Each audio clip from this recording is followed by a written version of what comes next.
Всем привет! Продолжу я, наверное, уже тему прогулок по Италии. Ну, я уже дома, в своем маленьком городке. Так сегодня я расскажу очень интересную вещь, которую, наверное, никто вам не расскажет. Почему? Потому что я здесь живу 20 лет и медленно наблюдаю, как здесь все умирает.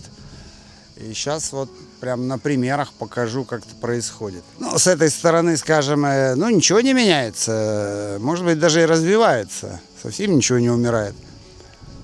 Пойдем же глянем, что у меня в городке творится. Жара не очень спадает, но здесь, видите, как раз ветерок. И заметьте, итальянцы не будут выходить в такую жару, они ждут вечера. Вечером здесь все будет забито, все лавочки. А мне, чтобы снять кино, мне чем меньше людей, тем лучше. Как я вам говорю, в маленьком городке все смотрят за тобой. Куда ты пошел, а что ты делаешь, а что ты, кто ты и все такое. Ладно, какое дерево классное, не? Смотрите. Кстати, эти деревья с первого дня, как я сюда приехал, они мне нравятся. Ладно, иду я в городок. Кстати, обещал, кто меня регулярно смотрит. Помните, я здесь ремонтировал машину. Так вот они их обчикивают. Ну и что, каждую весну опять обрастает. Посмотрим, проверим на вшивость. Люди они или не люди. Ты же что, вчера праздник, позавчера воскресенье, где я найду механика? Посмотрим. Марьян мне помог. Сына. Забыл показать, как мы передвинули ее. Теперь осталось дождаться Виджели. И боялся, что меня штрафанут, когда здесь резали деревья. Помните, какие они торчали здесь, лысые? А вот сейчас вот такие. Пушистенькие, не очень большие и прикольные. Не? Кстати, скажу, вот у нас есть 3 такие большие парковки. Там ниже еще, они все бесплатные. Но некоторые хитрые из других городков привозят сюда, оставляют очень надолго. Здесь синие линии, здесь платно. Ну, соответственно, дураков нема. Во-первых, знаете, напомню, что несколько лет в Риме был бонус Cento Dieci. То есть весь Рим, пол Италии отремонтировало дома. И мне очень непонятно, почему этот городок не покрасил и не отремонтировал все дома. Сейчас объясню, почему. Итак, видите, вот этот магазин. Вот все время, сколько я здесь жил, он работал. Закрылся. Объясню, почему. Короче, в этом магазине вообще меня когда-то обманули. Такой нечестный был этот продавец. Но в чем минус и фишка этого магазина? Да, знаете, как в маленьких городках тебя там знают, здрасте, привет, чуть ли не как к другу зашел. Но там цены охренительные постоянно были. И да, удобно, ты вышел, 1 минута и ты в магазине. Только то, что я могу в супермаркете купить за 5 евро, я здесь должен купить за 10 евро.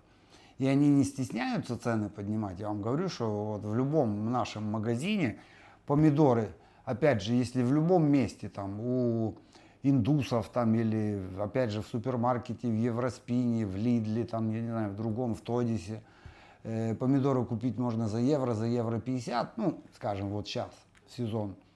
Здесь они все равно будут 2,53, понимаете, им похер. А ты что, из-за 2 помидор поедешь куда-то туда? Вот такая вот фигня. Слушайте внимательно, почему оно работало раньше и не работает сейчас. И тут виноват даже тот же коронавирус.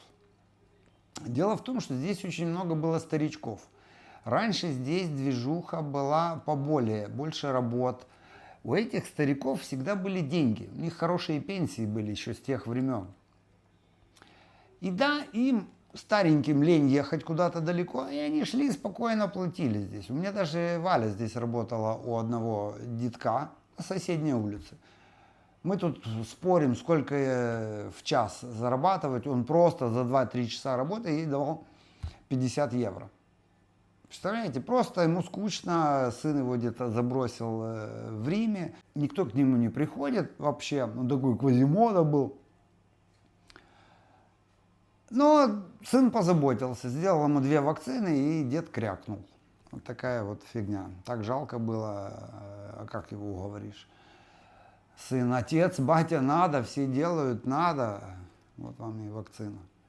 А, еще забыл парикмахерскую снять. Сейчас вот, ну, я показывал здесь напротив меня, еще была парикмахерская тоже, много лет. Тоже брали в аренду помещение, человек стриг.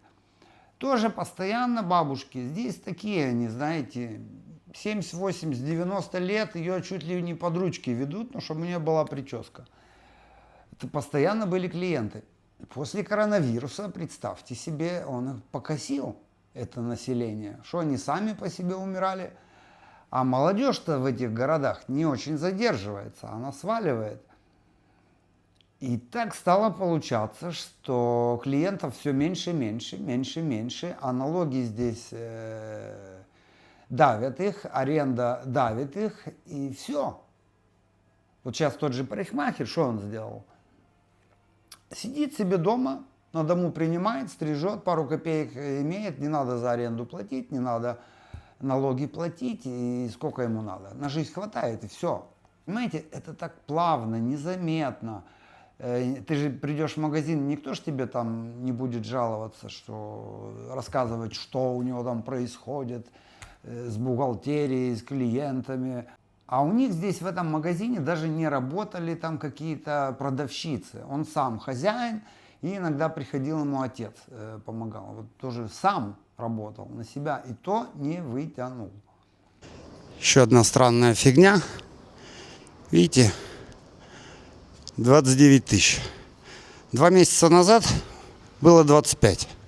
С какого перепугу они подняли цену, непонятно.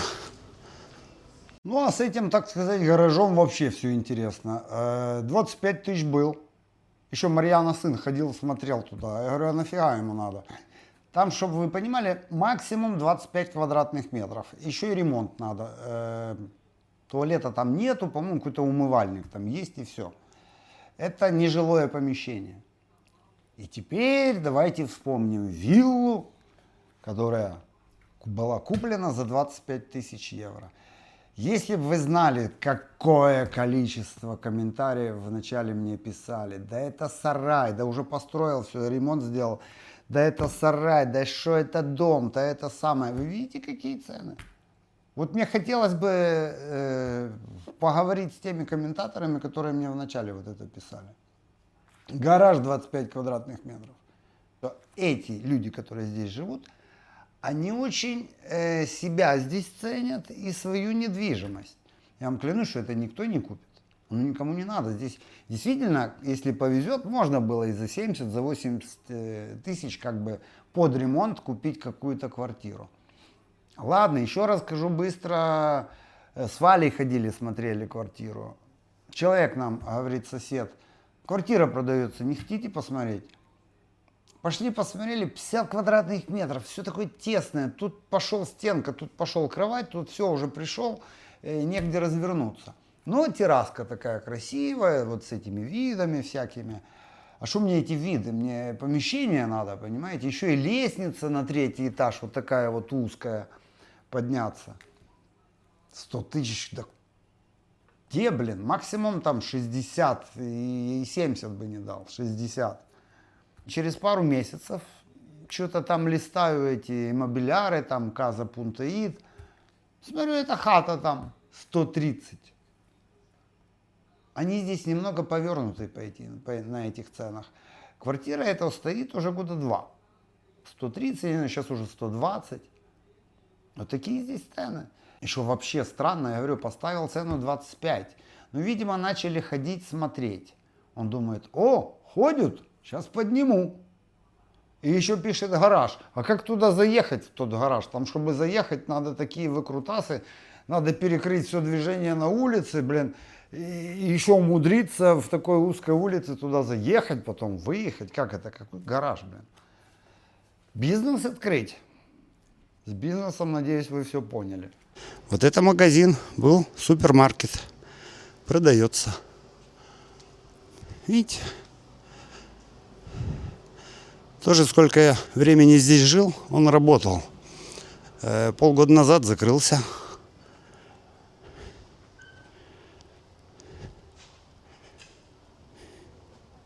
Закрыто. Вендита. Продается. Если честно, мы давно сами хотели тут, а может какой-то барчик открыть или еще что. Ага. Хлебный частный магазин был. Форно. Форно закрылась пару лет назад. Я даже здесь когда-то ремонт делал. Сейчас все расскажу попозже. Че к чему. Кстати, вот этот дом недавно купили. За этот дом тоже сейчас расскажу. Я был внутри.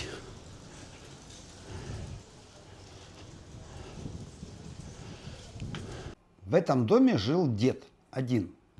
Умер. И мне еще Валя говорит, ты представляешь, дед был миллионером. Целый дом его. Вот этот целый дом был его, он там жил один. И тут объявление висит месяц, два, полгода, год, два, три. Никаких движений. Центр городка, блин. Думаю, что за хрень, блин. Звоню, иду, смотрю вовнутрь. У меня еще видос был в старом телефоне. Все, я его удалил где-то. Короче, там что-то с чем-то. Какие-то ванные вот такие. Какие-то руками налеплены, какие-то душевые кабины. Это какой-то действительно антиквар, который делали лет 150 назад, и больше никто ничего не ремонтировал. Комната, вот одна комната, и вот с этой стороны, где я снял, вот одно окно. Комната длинная, с другой стороны окна нету вообще.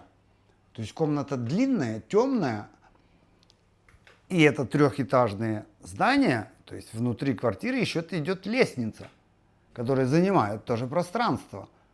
Как бы либо оставишь ее узкую, это будет неудобно, либо широкую, она сожрет вообще все. Уж я со своими строительными способностями. Цена была 90 евро. И вот эта баба, с которой мы смотрели, я так понял, что можно было за 70 тысяч купить. Целый дом в центре городка. А почему же 3 года никто не покупал? И видите, здесь это не Светин дом. Здесь не построишь так, втихаря что-то покрасить, заштукатурить.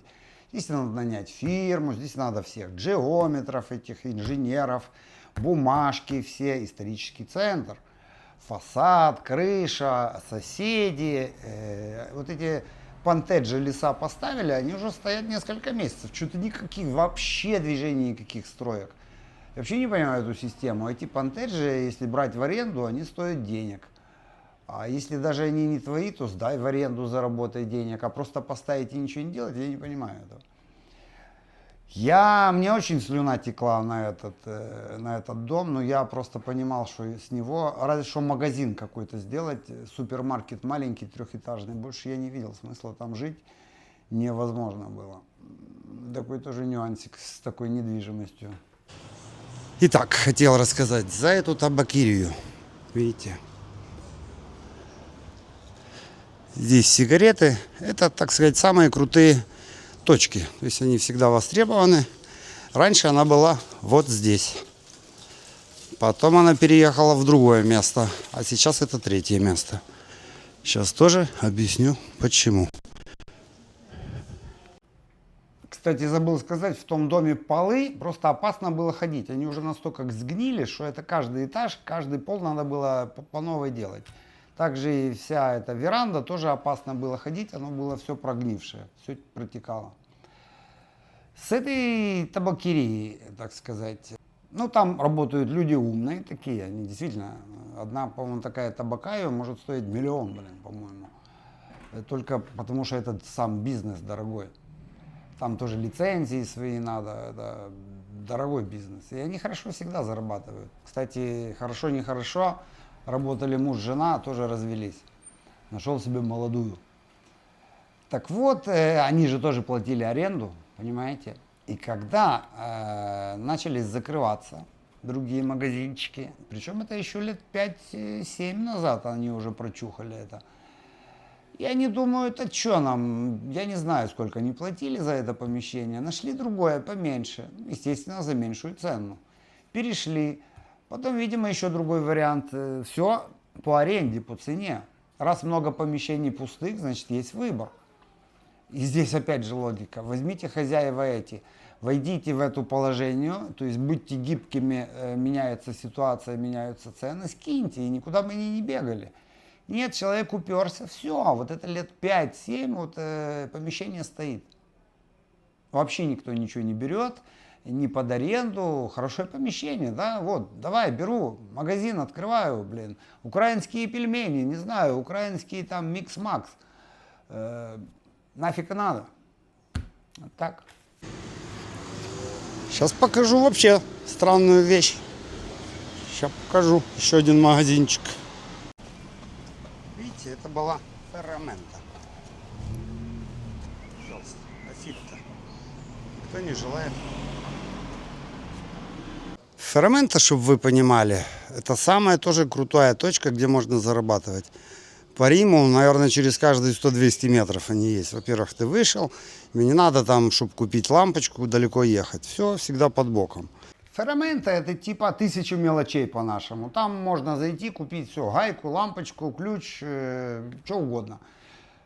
Классно, очень удобно. Я говорю, что это очень классный бизнес тоже по Италии. Классный бизнес, маленький городок, конкурентов у них не было. Там работала жена, муж и сын. У сына уже была семья, там дети, а эти стали старенькие. То есть все хуже, они стареют, им уже тяжело этим заниматься. То сын сидел, что-то сын забил на это все. Опять же, молодежь, понимаете? Потому что это суета. Одному сыну тянуть это сложно тоже было. И цены, опять же цены, понимаете, когда были старички, да, они не будут там за гайкой куда-то ездить, но молодые-то больше двигаются. Мне вон в Лерой Мерлен, ну да, полчаса ехать, там 20 минут до него, но я просто организуюсь и буду покупать там краску, все это, я не буду как дурачок бегать здесь за каждой фигней. И их иногда называли ладри, воры. Потому что идешь, что-то купишь того-сего, заплатил 20 евро, а в Лерой Мерлене можно было там 15-10 заплатить. Такие сильные накрутки были. А им тоже невыгодно, понимаете? У них же нету такого движения, как в Риме здесь. За час там зайдет 2-3 человека. Опять же, людей меньше стало в городке. Значит, меньше покупателей стало. И раньше, если раньше кое-как они тянули, то все, тоже стало невыгодно. Ferramenta, я вообще думал, блин, может мне заняться этим. Да куда? Не. Все, что у нас осталось здесь, вот, Ашом Экспресс называется, это был Carrefour. Фактически единственный магазин, супермаркет, на весь городок. Так вот в чем прикол, что цены здесь просто космические. И мы здесь, ну раньше хлеб-молоко покупаем. А чтобы сделать нормальные покупки, едем выше, ниже, куда угодно, но не здесь. И что интересно, вокруг, в любом районе есть какие-то дешевые супермаркеты. А здесь как будто никто не разрешал, не давал им. Потому что любой дешевый супермаркет убил бы дешевый бизнес. То есть мелкий бизнес вот этот в магазинах. И что произошло? Он и так-то умер, и сам по себе. В общем, какая-то задница здесь. И да, здесь, в этом городке, не отнимешь, конечно, этих всех красот. Ну, знаете, ну как красот? Просто глаз отдыхает. Успокаиваешься, знаете, вот это вот, когда находишься на какой-то возвышенности, какое-то особенное чувство. Но ведь нормальному человеку, ну сколько этих чувств надо? Ну ладно, ты вышел вечером, полчаса-час погулял. Прикольная же площадь, не? Деревья, да, хороший городок, я люблю его. И кто помнит, вот этот дом я работал целых полгода на том фасаде напротив меня. Кстати, может кто помнит, я как-то рассказывал за эти овалы. Эти овалы делал 2 я. Я еще говорил, что я сделал тот верхний, и мне чувак говорил, да, ты неправильно делаешь, да ты не сделаешь. Второй сделал, мне сказали сорвать после него, и я переделал. Что скажете? Ля-ля. Ну и представьте, сколько было затрачено времени на реставрацию этого окна. Ни один бы частник мне не заплатил таких денег. И почему иногда легче работать на фирму или там на государство, на коммуны? У них всегда на это есть деньги. Ну и напоминаю, просто с твердого пенопласта. Работает, уже сколько держится. Ну я там поигрался, сетку поставил, клей, все такое. Так вот это я вам все рассказываю за более-менее городок, который находится там 30 минут от Рима на машине. Это еще не глухомань совсем. И то, что происходит здесь. А ведь люди покупают еще дальше, в каких-то совсем глухих местах. Радуются, что они купили дом за 20 тысяч, что они его отремонтируют, и у них будет дом в Италии. А что толку с того дома, если вокруг вас все бляха-муха мертвое? Если вокруг вас нету магазинов, а хочется не просто магазинов, а дешевых магазинов, то даже тот же ремонт делать, чтобы вам куда-то съездить в ту же Ферраменту, в этот хозяйственный магазин, вам надо там пердолить, я не знаю, 5-10 километров. А хочется, чтобы ты вышел и купил эту сраную гайку рядом с домом. Также и мастера найти в глухомане тяжело. Сегодня походил тут, у людей поспрашивал, говорю, может кто сдает, какой-то подвал стоит. Их тут 100% много стоят заброшенных. Дедок говорит, ну они же дорогие. Я говорю, мне дорогие не надо, понимаете? Они так здесь привыкли, что у них дорогой городок и у них все дорого. И они могут адаптироваться к новой жизни, к новым ценам. И их надо как-то, то ли время должно воспитать, не знаю, как это произойти должно. Ну и по работе, допустим, моей скажу, крутые вы тут крутые все, пальцы веером, у вас все дорого. А как работу взять? Они хотят, чтобы ты им за 50 евро тут пошел работал. Они же тут в деревнях типа все тоже умные, все умеют, ну просто у меня нету времени, так бы я сделал сам типа. Ну еще кое-как они своим итальянцам там дадут дорого работу. А на себе я заметил, ты страньер, не, значит ты должен задешево делать. Поэтому, как я вам и рассказывал, я жил здесь, вроде бы можно было найти работу, но я работал всегда в Риме. А даже сейчас, если я работаю, скажем, не в Риме, то я не работаю в своем городке. Я все равно работаю в разных зонах, езжу на машине за Римом, но не в своем вот этом городке. Если честно, я так хожу немного волком, смотрю больше вниз.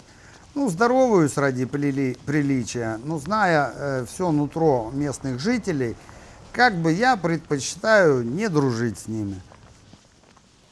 Зайдем в церковь. Чего бы нет. Надо, наверное, шапку снять.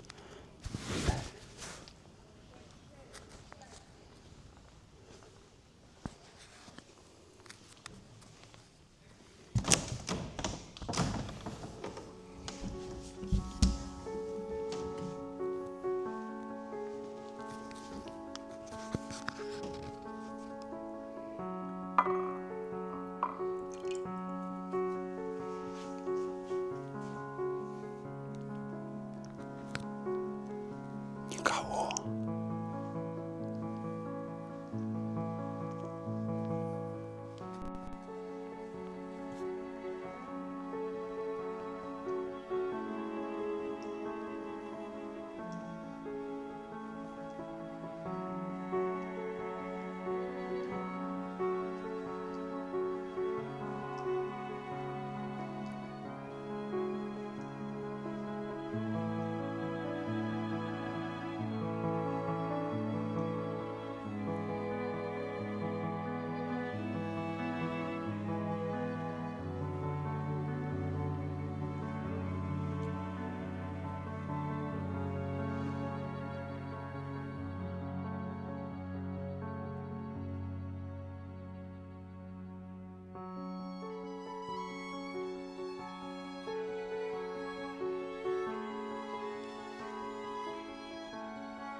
Здесь исповедаться, наверное, можно. О, эхо.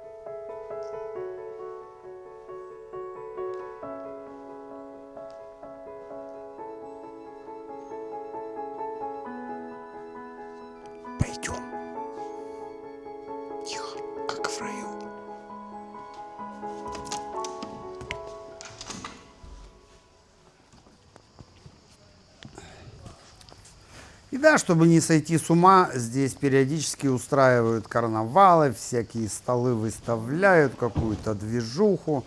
Ну, во-первых, для них это не сложно, это просто традиция. Традиция, которая, мне кажется, вообще столетиями длилась. Но, опять же, молодежь, вы поймите, ну что им эти традиции? Бабушкам в 70 лет, которые привыкли, что у них этот праздник там или движуха была такая, окей, им интересно молодость вспоминать. А вот этим детям, блин, эта движуха, ну им скучно станет, поверьте. И они будут дальше отсюда убегать.